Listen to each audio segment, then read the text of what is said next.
साथियों, 3-4 साल के व्यापक विचार विमर्श के बाद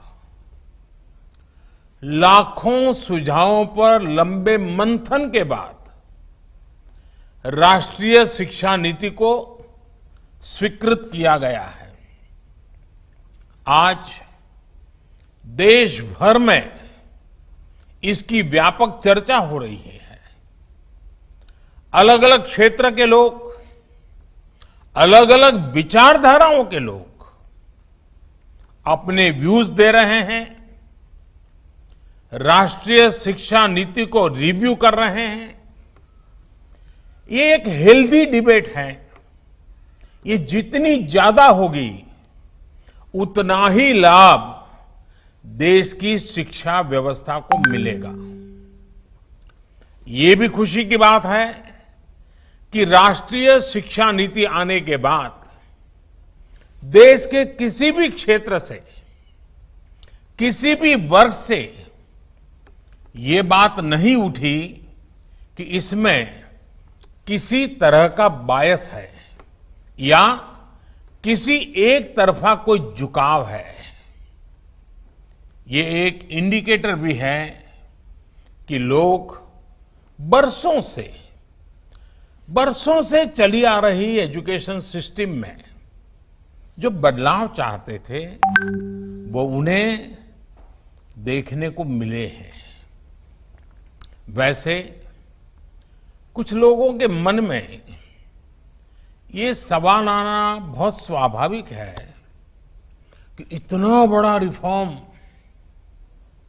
कागज पर तो कर दिया, लेकिन इसे जमीन पर कैसे उतारा जाएगा? यानी अब सबकी निगाहें इसके इंप्लीमेंटेशन की तरफ है।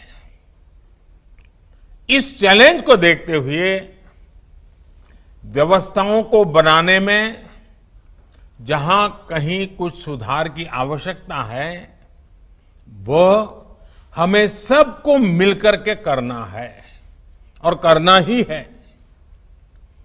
आप सभी राष्ट्रीय शिक्षा नीति के इंप्लीमेंटेशन में और उस काम में सीधे तौर पर जुड़े हैं और इसलिए आप सबकी भूमिका बहुत ज्यादा है, बहुत अहम है।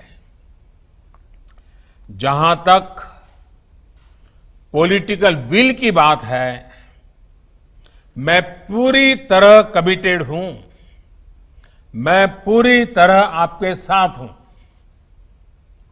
साथियों, हर देश अपनी शिक्षा व्यवस्था को अपनी नेशनल वैल्यूज के साथ जोड़ते हुए अपने नेशनल गोल्स के अनुसार रिफॉर्म्स करते हुए आगे बढ़ता है।